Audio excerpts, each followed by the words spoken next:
There was a small village surrounded by green fields and calm hills. In that peaceful place lived a young woman named Aliyah. She was simple, soft-spoken, and full of kindness. Her small home stood near the river, and every morning she would collect herbs and flowers to make natural medicines.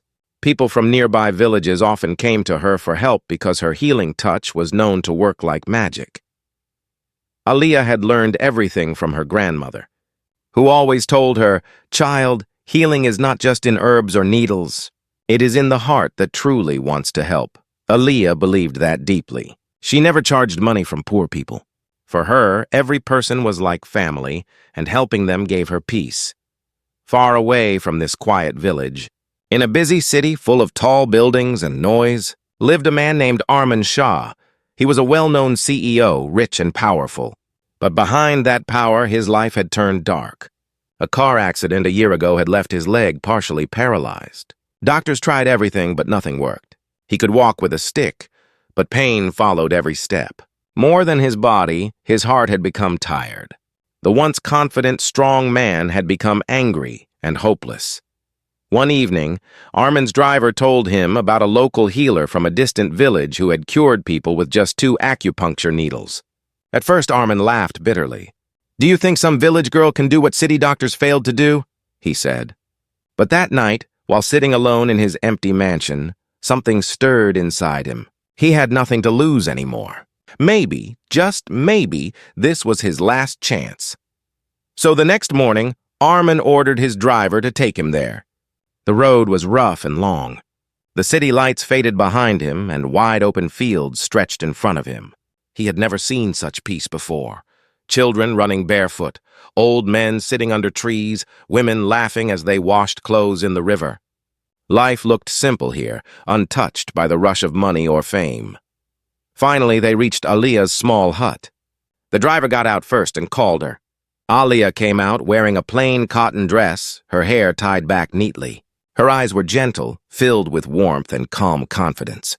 When she saw the expensive car and the man struggling to walk, she quickly brought a chair for him. "Please sit," she said softly. Arman looked at her, surprised by her calmness.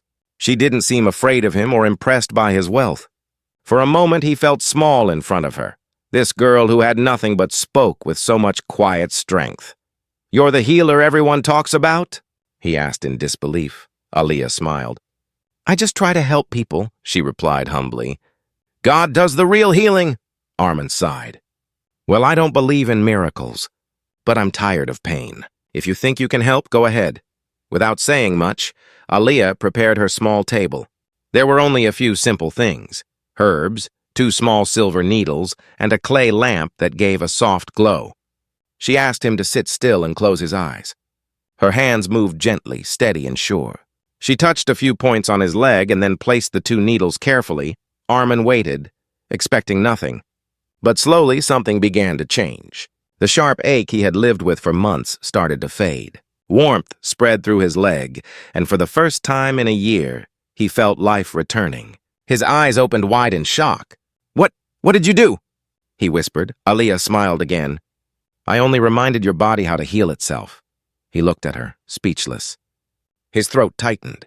All the expensive treatments, all the hospitals, and yet this simple village girl had done what none of them could. When the session ended, Aliyah gave him a small cup of herbal tea. "You'll feel tired for a while," she said kindly. "Your body is waking up after a long sleep." Arman nodded slowly, his heart strangely restless. As his driver helped him back to the car, he turned once more to look at her. She stood by the doorway, her hands folded, her face calm and kind. For a brief second, their eyes met, and something unspoken passed between them. On the way back, Arman couldn't stop thinking about her. Her simplicity, her quiet strength, her warm smile, it all replayed in his mind like a dream. He felt something he hadn't felt in years. Hope. That night, while lying in bed, he touched his leg again. It felt lighter. The pain was almost gone. A smile slowly spread across his face. "Maybe," he whispered to himself, "miracles do exist." And far away in her little hut, Aliyah looked up at the stars. praying silently that the man she had treated would find peace, not knowing that she had just healed more than his body. She had touched a heart that had long forgotten how to feel. That night, two very different lives, one of wealth, one of simplicity, quietly began to move toward each other. Neither of them knew it yet, but fate had already written their story. The morning sun rose gently over the village, painting the fields in shades of gold. Birds sang softly, and the sound of the river filled the air. Aliyah was already awake, grinding herbs and preparing her medicines. Her thoughts, however, kept wandering back to the man she had treated the day before, the proud, silent man with pain hidden behind his sharp eyes. She didn't know why, but something about him had touched her heart. Meanwhile, in the city, Arman Shah sat on the edge of his bed, looking down at his leg. He moved it slowly, testing it. To his surprise, the pain was still gone.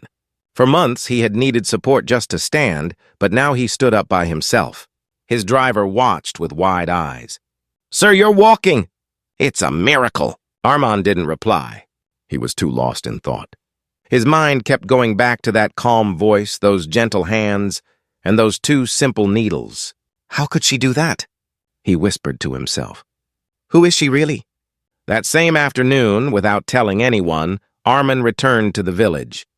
This time he came alone. He found Aliyah sitting near the river, teaching a small child how to collect clean herbs. The sight softened something inside him. She looked peaceful, untouched by greed, hurry, or pride. For a man used to boardrooms and competition, her quiet world felt like another universe. When she noticed him, she stood up quickly. "You came back," she said, surprised but happy. "I had to," he replied, his voice softer than before. "My leg, it's better. I can walk." "I don't understand how, but it's real." Aliyah smiled. "That's good. But you must not strain yourself too soon. Healing is a slow process," he nodded. Can you? "Treat me again?" She hesitated for a moment, then agreed.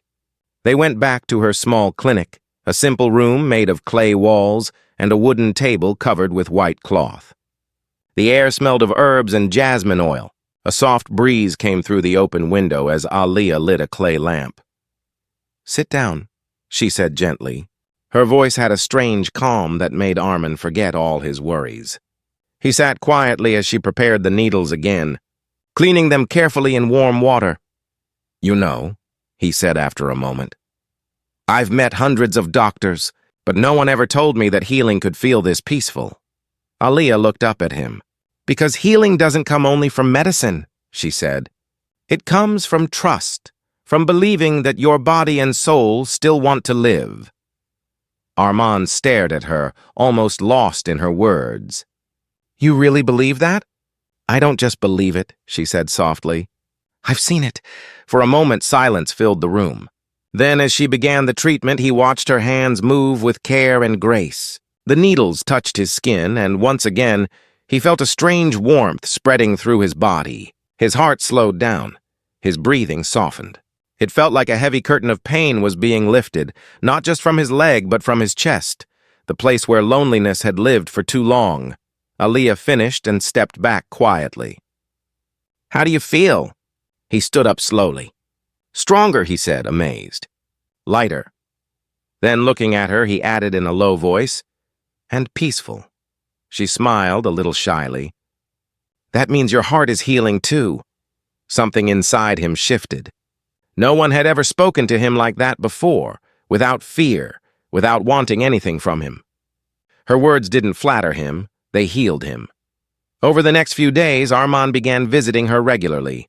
Every time he found a reason, another session, another question, another excuse just to see her. And each visit, he learned something new about her world. He watched her help an old man walk again. He saw her comfort a crying child with just a smile. The way she moved, the way she spoke, everything about her was filled with quiet strength. One evening after a session, he asked, "Do you ever get tired helping people all day?" She looked at him with soft eyes. "No. When I see someone smile again, it feels like my own pain disappears too."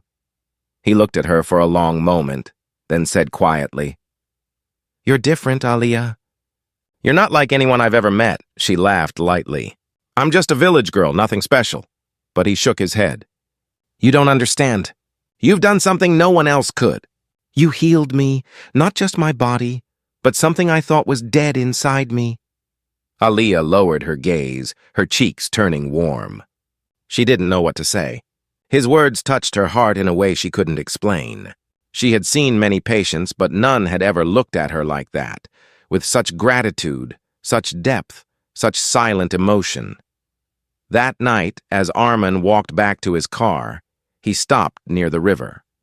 The moonlight danced on the water, and for the first time in years, he smiled without force. He realized he didn't just come for healing anymore. He came because her presence made him feel alive again. Back in her hut, Aaliyah sat by the window, unable to sleep. She didn't know why her heart was beating faster, or why his words kept echoing in her mind. Maybe, she thought, sometimes healing works both ways. Maybe she was healing too.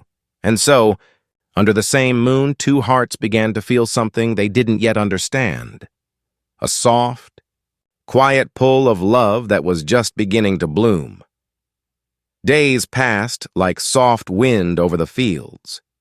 Armin kept returning to the small village, saying it was for more treatment, but deep down, he knew it was something else.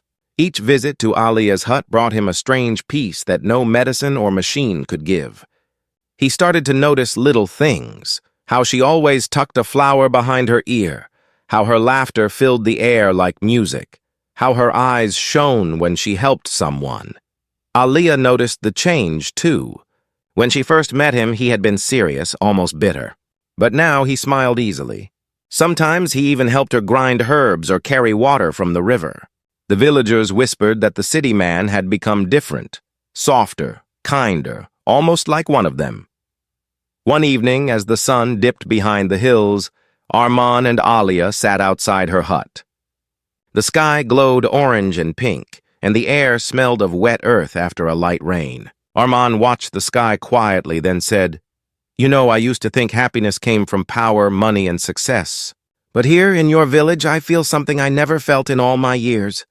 Aaliyah looked at him curiously. "What is that?" "Peace," he replied. "Just simple peace," she smiled softly. "Peace is not bought, Armin. It's found in small things, in kindness, in gratitude, in giving without expecting." Her words touched him deeply. For years he had lived surrounded by noise, meetings, calls, deadlines, fake smiles. But in this little village, silence spoke louder than anything.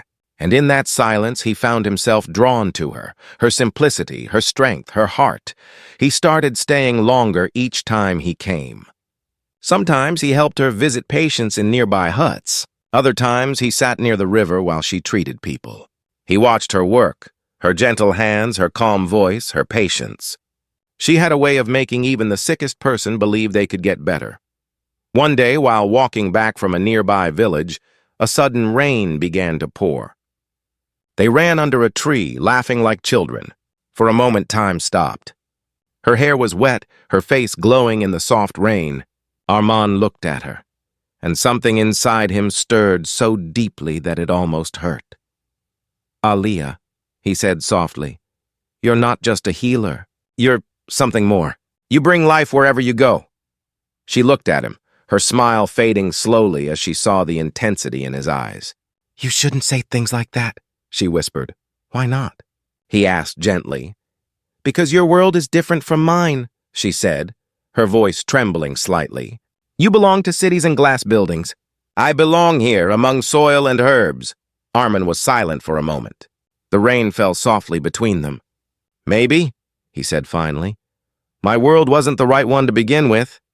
The way he said it made her heart race. She turned away, trying to hide the emotion rising in her chest. But deep down she knew something was changing. The man she once saw as a stranger was becoming someone she couldn't stop thinking about. In the days that followed, their bond grew stronger. They talked about life, about loss, about dreams. Armin shared how the accident had broken not just his leg, but his will to live. Aaliyah listened quietly, her eyes full of understanding.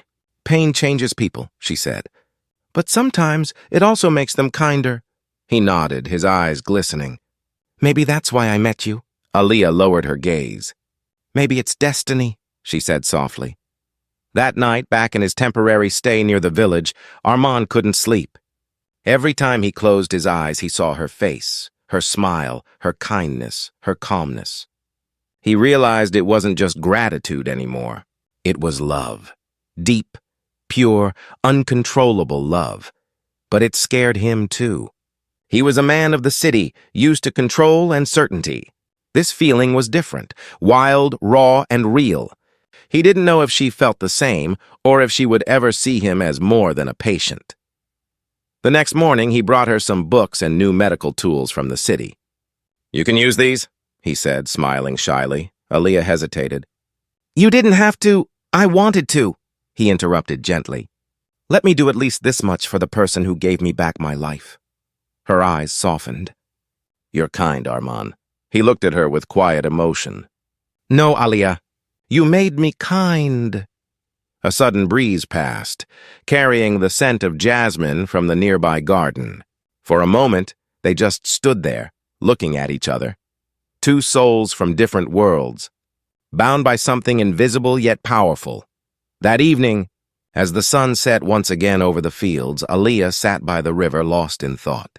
She tried to tell herself it was just friendship, just care, but her heart refused to listen. She felt his absence when he wasn't around. She found herself waiting for his footsteps, for his laughter. Maybe love was not a planned thing.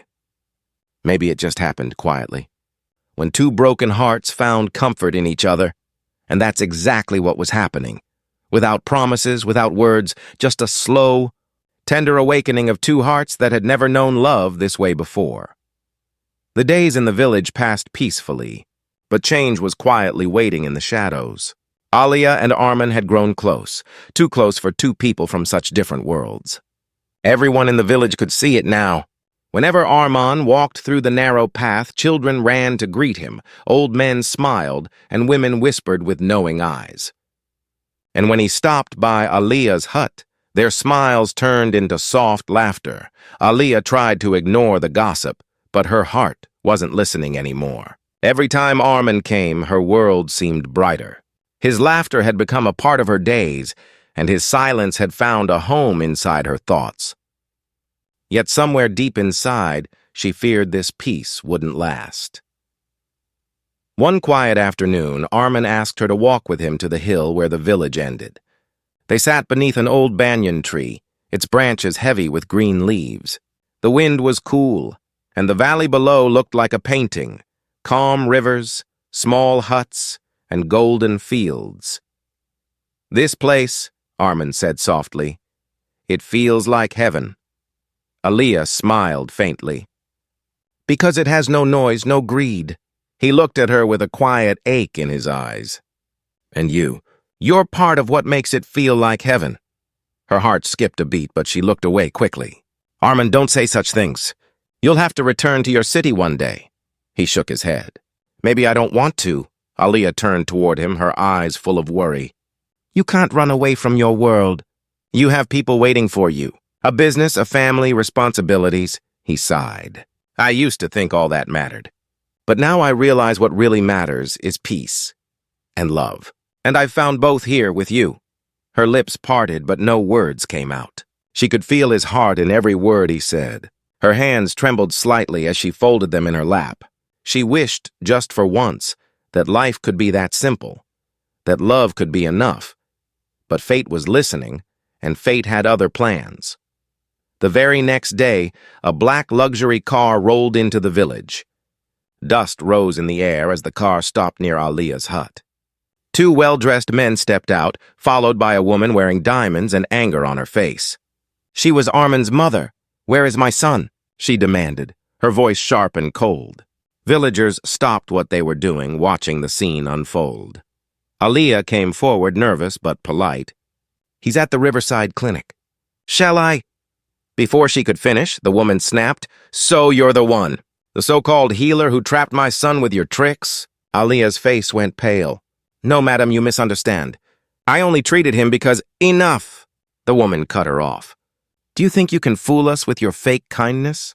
My son is not some villager for you to play with. Tears welled up in Alia's eyes. She tried to speak, but her throat burned. The woman's words cut like knives. Just then, Armin appeared, walking quickly toward them. "Mother, stop!" he shouted.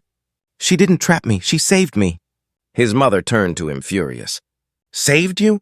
Look at yourself, living in this filthy place, surrounded by people who don't even have electricity. Have you lost your mind?" "I found it," he said quietly but firmly. "For the first time in years, I can feel, I can walk, I can live because of her." A shocked silence fell. The villagers stood frozen.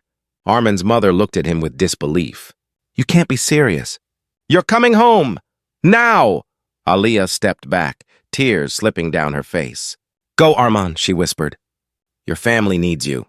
He turned to her, shaking his head. "No, Alia, I can't leave you."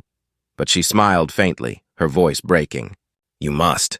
Our worlds are not the same. You belong there, I belong here." He tried to hold her hand, but she stepped away. "Don't make this harder," she said softly. "Go home, Armin, please." For the first time since meeting her, he felt powerless. The man who once made business empires bend to his will couldn't change the heart of one village girl. With heavy steps, he turned and walked to the car. His mother followed, still angry but now silent. The door closed and the car drove away, leaving behind a trail of dust, and a girl standing alone with her heart breaking silently. That night, Alia sat by the river, the same place where they had laughed together. The moonlight shimmered on the water, but everything felt empty. She tried to be strong, reminding herself that she had done the right thing. Love, she told herself, wasn't about holding on. It was about letting go. In the city, Armin's world felt even colder than before. The tall buildings, the expensive furniture, the endless meetings, none of it mattered anymore. He sat by the window staring at the skyline and whispered her name. Alia. Every beat of his heart echoed her voice. The peace he had found was gone, replaced by emptiness. His family thought he had moved on, but deep inside, he knew he couldn't. She had become his heartbeat, his reason to smile. And far away in the quiet of her small hut, Alia looked up at the same moon and whispered a prayer. Keep him safe, wherever he is. Two souls under the same sky, separated by distance, but still connected by love too deep to fade. The city looked the same, but nothing felt the same to Armin anymore. The tall glass towers that once gave him pride now felt like empty cages. Every morning he sat by his office window, staring at his reflection, wondering when he had become a stranger to himself. He attended meetings, gave orders, and signed deals. But inside he was miles away, standing by a river in a small village, watching a girl with a flower behind her ear smile at him. His mother believed time would heal him, but time only made his longing grow stronger. He stopped going out, stopped talking to friends, even stopped attending family dinners. At night, when everyone slept, he'd drive through the city streets without direction. Sometimes he'd stop near the outskirts where the road to the village began, and just sit there, staring into the distance, feeling the pull of a world that had once made him whole. Every corner of his mansion reminded him of her. The sound of her soft laugh, the way she said his name, the warmth in her eyes. It all haunted him. He tried to distract himself with work, but the more he tried to forget, the clearer her memory became. One evening, as he stood near the window, his reflection looked tired, not from work, but from pretending. "What's the point of all this?" he whispered. "Money, power? None of it feels alive without her." In the silence of that empty room, the truth finally hit him. He wasn't just grateful to Alia for healing him, he loved her. He loved her deeply, completely, and irreversibly. But love, he thought, wasn't enough to break walls built by society and class. Or was it? That night, unable to hold back any longer, Armin got into his car and drove. The highway stretched endlessly under the moonlight. Memories of Alia flashed in his mind. Her shy smile, her gentle hands, the way she looked at him like she saw the man beneath the scars. The farther he drove, the lighter his heart felt, as if each mile brought him closer to his true home. Meanwhile, in the small village, life had gone back to normal for everyone except Aaliyah. She kept herself busy with patience, pretending everything was fine. But each day felt heavier. Her smile came slower. Her eyes carried a quiet sadness that no one dared to ask about. At night, she would sit by the river watching the stars. Sometimes she imagined him there, sitting beside her, talking softly like he used to. "He's gone," she would remind herself. "He belongs to another world."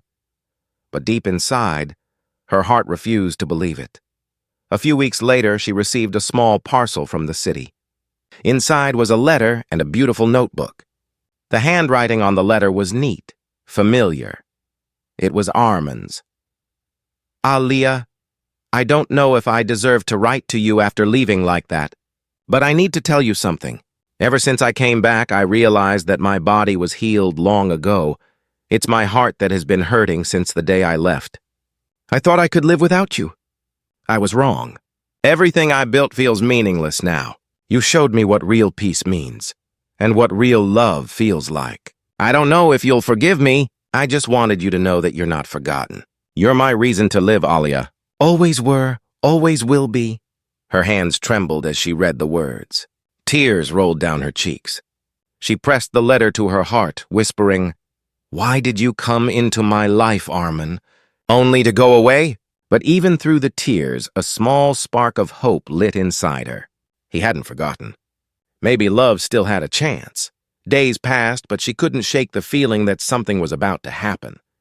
The air felt different, as if carrying a silent promise. Then one morning, while she was treating a child near the fields, she heard the sound of a car approaching, the same deep, familiar sound she once heard before. Her hands froze. Her heart started to race. She turned slowly toward the road. There he was. Armin stepped out of the car, looking tired, dusty, but alive, more alive than ever.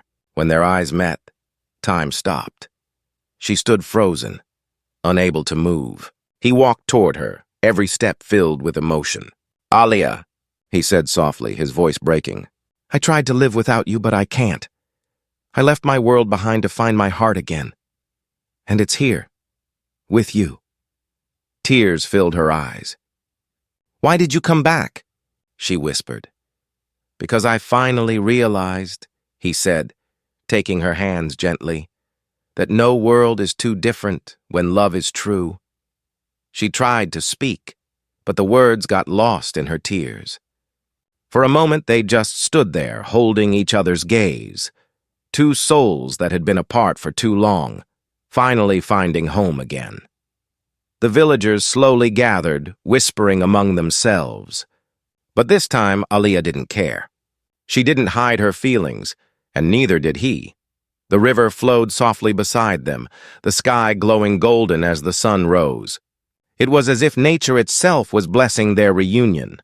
That day, both of them realized something deeper. Love isn't about where you come from, or what you own. It's about who you become when someone touches your heart so deeply that you're never the same again. For Armin, Aaliyah wasn't just the girl who healed him. She was the reason he wanted to live. And for Aaliyah, he wasn't just a patient. He was the man who showed her that love could be both gentle and powerful. And so, standing by the river where their story began, both realized fate may separate people for a while, but true love always finds its way back. The sky was heavy with clouds that morning, the kind that carried both rain and memories. The village was quiet, except for the gentle hum of the wind brushing through the fields. Aaliyah was preparing herbs outside her hut when she heard the sound of a car engine again, deep, steady, and strangely familiar. Her hands froze. For a moment, she thought she was imagining it. Then the sound grew louder. Dust rose from the road, and before her heart could prepare, she saw him. Armand stepped out of the car, looking almost the same, yet completely different. The same sharp eyes, the same proud shoulders, but softer now, filled with emotion. He wasn't dressed like the usual city man today. He looked simpler, humbler, almost like he had left the weight of his world behind. For a few seconds, they just stared at each other. Aaliyah felt her breath catch in her throat. She had dreamt of this moment 100 times, but never believed it would truly happen. Armand took slow steps toward her. The whole village seemed to pause, watching quietly. His eyes never left hers. When he finally stood in front of her, his voice was low and shaky. "I told myself I'd moved on," he said. "But every day without you felt like a lifetime." Her eyes filled with tears. "Why did you come back, Armand? You have everything in the city. Why return here?" He smiled faintly, though pain lingered in his voice. "Because everything I have means nothing without you. I thought I could forget you, but I can't. I tried living in that world again, but it felt empty. You're the only person who made me feel alive." Aaliyah's lips trembled. "You don't belong here. People will talk, your family will never accept," he interrupted gently. "Let them talk. Let the world think what it wants. I only know that I can't spend another day pretending I'm happy without you." His words broke through the walls she had built around her heart. For months, she had convinced herself that love between them was impossible, that his world and hers were too far apart. But standing before him now, hearing the truth in his voice, she couldn't deny what her heart had always known. Tears rolled down her cheeks, and she whispered, "I prayed every night that you would be happy. I never thought you'd come back to me." He stepped closer, wiping her tears gently with his thumb. "How could I be happy when my peace stayed here with you?" The villagers began to gather quietly around them, curious but respectful. An old woman smiled knowingly, whispering, "Some souls are bound by fate no matter how far they go." Aaliyah looked into his eyes, seeing the same man she once healed. But this time, it wasn't his body that needed healing. It was his heart. "You really left everything for me?" she asked softly. "I did," he said simply. "The company, the position, the money, none of it matters anymore. I realized the life I built was only half a life. You're the missing half." The sincerity in his voice melted the last bit of fear inside her. She couldn't hold back anymore. Tears turned into quiet laughter as she whispered, "You foolish man. You left your empire for a small hut." He smiled, his eyes glistening. "I didn't leave my empire. I found my home." At that moment, rain began to fall, soft, warm drops that seemed to bless their reunion. Without thinking, Armand took her hands in his and pulled her closer. "You once healed my body with 2 needles," he said softly. "But now only you can heal my soul. Don't ask me to leave again." Aaliyah closed her eyes, her heart trembling. She could feel his love in every word, every breath. She rested her forehead against his chest and whispered, "Then don't leave. Stay. Maybe this time, fate will be kind to us." The rain grew heavier, soaking them completely, but neither moved. Around them, the villagers smiled and hurried for shelter, leaving the two of them standing in the middle of the open path, lost in their own world. For Armand, that moment felt like rebirth. The weight of loneliness he had carried for years was finally gone. For Aaliyah, it was the end of waiting, the end of endless nights spent wishing under the stars. As the rain softened, Armand looked at her again. "I came here for healing once," he said, his voice trembling. "This time I came for love. Will you accept me? Not as a rich man, not as a patient, but just as me." Aaliyah looked up, smiling through tears. "You already know my answer." He took her hands, his eyes filled with emotion. "Say it anyway." She took a deep breath and whispered, "Yes, Armand, I love you." In that moment, the sky seemed to brighten.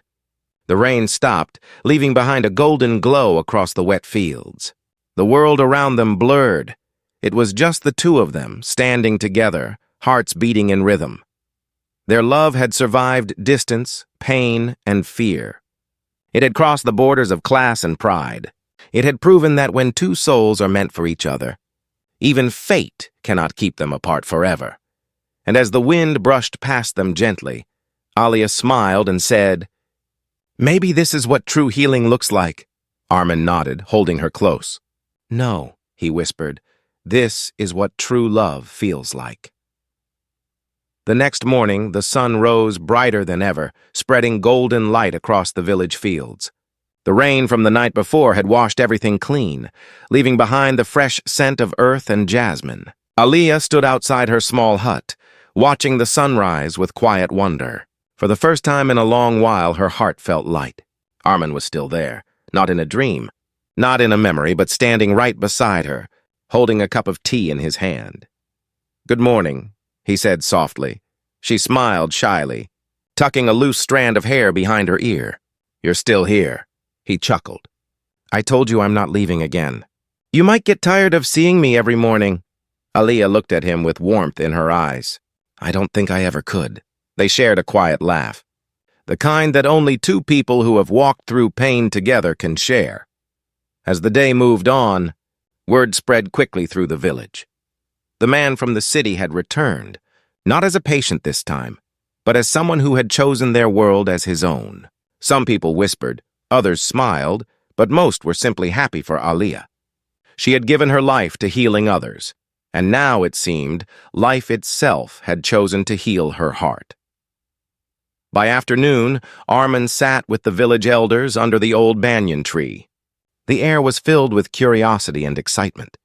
The head elder, an old man with kind eyes, looked at him and said, "Son, people from your world don't usually stay here. Are you sure this is what you want?" Armin smiled. "All my life I thought I wanted success, but it only made me lonely. Here with Aliyah, I found peace. I don't just want to stay, I want to make her my wife." The old man nodded slowly, his smile growing. "Then let the blessings of this village be with you." When Aliyah heard what Armin had said, she froze in disbelief. "Marriage? You mean now?" she asked, her voice barely a whisper. He took her hands gently. "Why wait? I've spent too many days without you already. Let's not lose another moment." Her eyes filled with tears, a mix of joy and disbelief. "But your family, your status," he interrupted softly. "None of that matters to me anymore. You're my family now, Aliyah. My heart made the choice long before my mind did."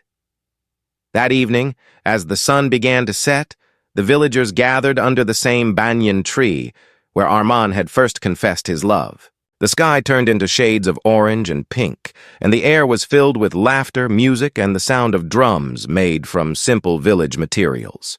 Women decorated the tree with marigold garlands, and children ran around with excitement. Aliyah stood there, dressed in a soft traditional outfit, simple yet beautiful. The same flower she always wore was tucked behind her ear, and her eyes shone brighter than the lamps around her. Armin stood across from her, wearing plain white clothes, his usual sharpness replaced with calm humility. When their eyes met, the world seemed to pause. The village priest smiled and began the ceremony. "Two souls who have healed each other's pain are being joined in love today," he said gently. "May their bond remain strong, pure, and unbreakable." As Armin placed a small ring on her finger, his voice trembled. "Aliyah," he said softly, "I came here broken, and you fixed what no doctor ever could. You taught me what peace feels like, what love truly means. From this day on, I belong to you, not as a CEO, not as a man of wealth, but as someone whose life begins with you." Tears rolled down Aliyah's cheeks as she whispered, "And you showed me that love is not limited by where we come from. You taught me that hearts don't care about worlds. They only care about truth. You are my truth, Armin." The crowd clapped, some cried, and the sound of drums grew louder. Flowers were thrown in the air, and the entire village celebrated like it was their own festival. Under the banyan tree, they were married, not in a palace, not in front of cameras, but under the open sky, witnessed only by the people who had seen their love grow. After the ceremony, Armin looked around and said to everyone, "You gave me a home when I had none. From today, this village is my world too." The villagers cheered, and Aliyah laughed through her tears. She couldn't believe this was real. The man she had once healed with 2 needles was now her husband. Fate had truly worked in mysterious ways. Later that night, when the celebration quieted, the two of them sat by the river, the same place where everything had begun. The moon reflected on the water, and the sound of crickets filled the air. Aliyah leaned her head on his shoulder. "Do you ever think how strange it is?" she said softly. "You came here broken, and now look where we are." Armin smiled, wrapping his arm around her. Maybe sometimes God brings people together in pain so they can heal each other. "You were my medicine, Alia, and my miracle." She closed her eyes, letting the quiet peace of the night surround them. "Then promise me," she whispered, "no matter what happens, you'll never forget this place." He kissed her forehead gently. "I could never forget," he said. "This is where I found my life again." As the night deepened, a soft wind blew across the river, carrying with it the scent of rain and flowers. Two hearts that had once been strangers now beat as one. No boundaries, no pride, no fear, just love. And in that small village, under the same stars that had watched their story unfold, a new chapter began, not of healing or loss, but of togetherness. A love that started with two needles had ended with two souls becoming one. Their story wasn't a fairy tale. It was something better. It was real.